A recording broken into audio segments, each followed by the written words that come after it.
The object of this Operation Dismantle is to focus on the increasing usage of heroin and crack cocaine in our jurisdiction, and target those individuals that are responsible for the illegal distribution of these controlled substances.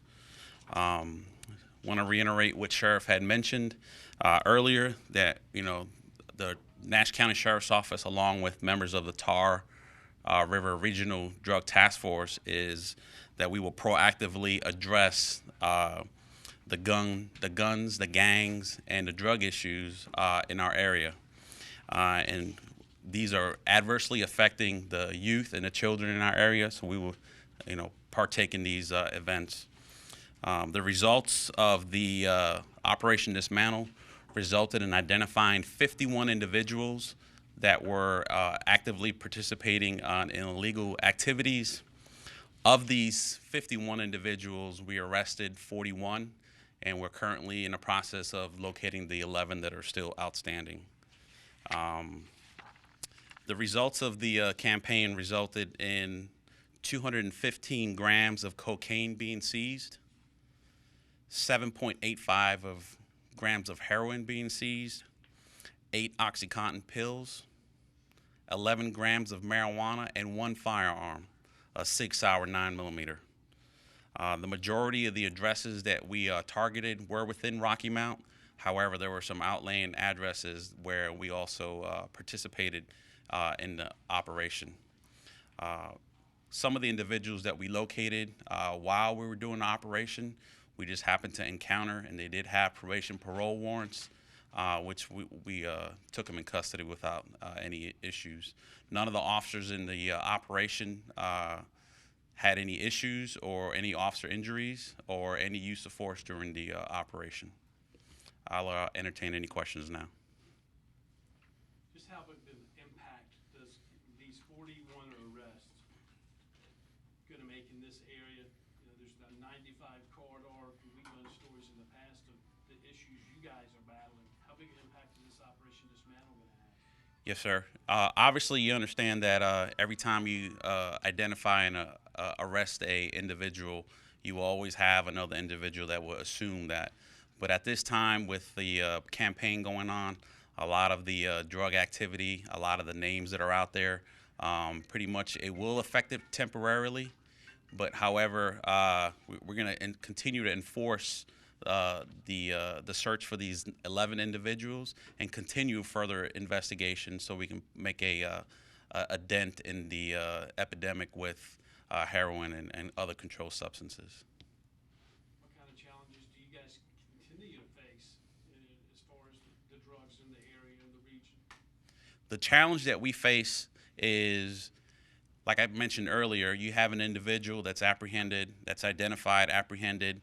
They have networks, and those networks, once they see an individual gets arrested, you have different cells come up and try to assume the sales.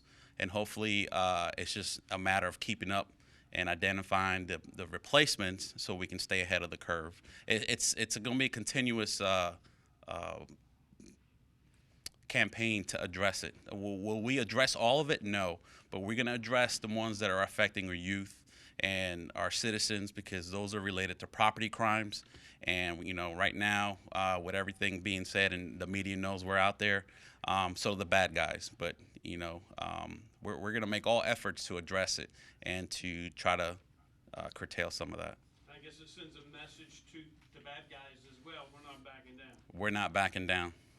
We'll call reinforcements. We'll call in additional assets from other jurisdictions to assist us, and we're out there. Whether you see us or not, we're out there, and it's a matter of time that we come and knock on your door if you're participating in illegal activities.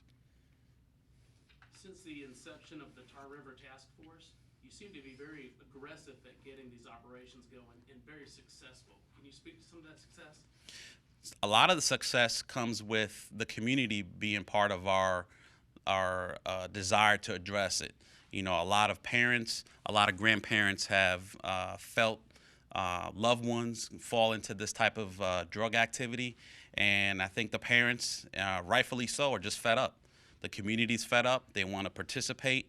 They want to get that drug activity out of their neighborhood. So, in part, a lot of the efforts that we have, other than investigative, is a lot of aid from the community, saying, "Hey, there's a problem here, and we're gonna address it." So that's what's helped us a lot. How long did the planning for the operation take place in advance of it actually happening? Well, this one actually had a quick turnover rate. We started this about 2 weeks ago, 2.5 weeks ago, and we had ironed out some logistical issues because we have so many agencies involved that we want to make sure that we have all the assets that we have on the ground, so we can address multiple residences at multiple times simultaneously.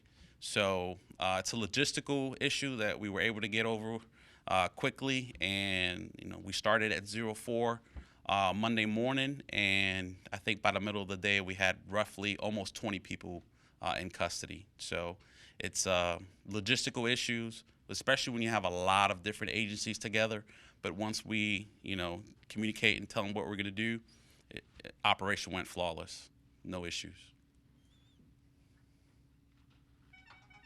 Of the 41 that you all had gotten in custody by the end of the day, were there any of the targets that were deemed maybe more high profile than others? As you had mentioned before, these individuals do have networks, which is a challenge.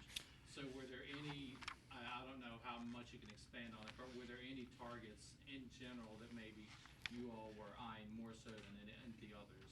Well, obviously, anytime you have an individual that's engaged in trafficking amounts, we can make a substantial dent in the traffic of the drug flow. We do have some individuals. Obviously, anytime you can get a firearm off the streets, where there's drugs, there's guns. Anytime we can get a gun out of the way, out of the public's way, is always a good day. However, we have individuals here on the press release that are under $500,000 bond because of their level of trafficking, specifically in the heroin and in the crack cocaine. So, being that it's been such a short amount of time since the operation wrapped up, do you have any numbers in terms of how many of these suspects are still in custody? Do you have any word on court dates? How many have been released under bond, things like that? usually, all the individuals that were apprehended will usually have their first court date would have been yesterday.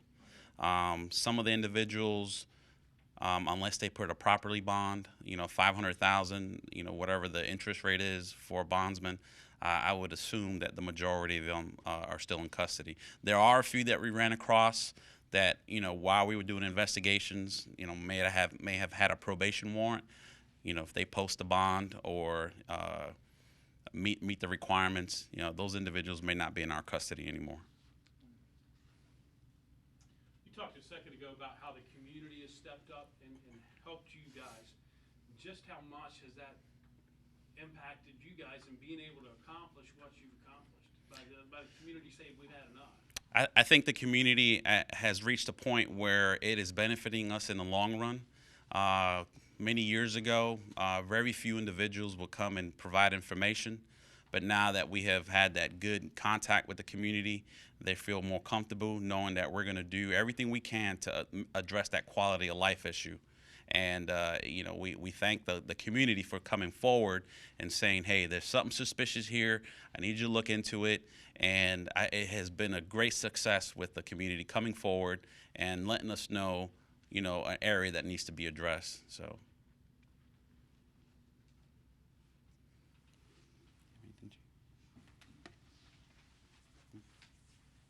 Any of you guys want to step up and Outstanding job there, Chief Deputy. just for the record, can I get your name and your title, please? Yes, it's Brandon Medina, and I'm the Chief Deputy with Nash County Sheriff's Office. Brandon? Yes, sir. Medina. Thank you very much. You're welcome.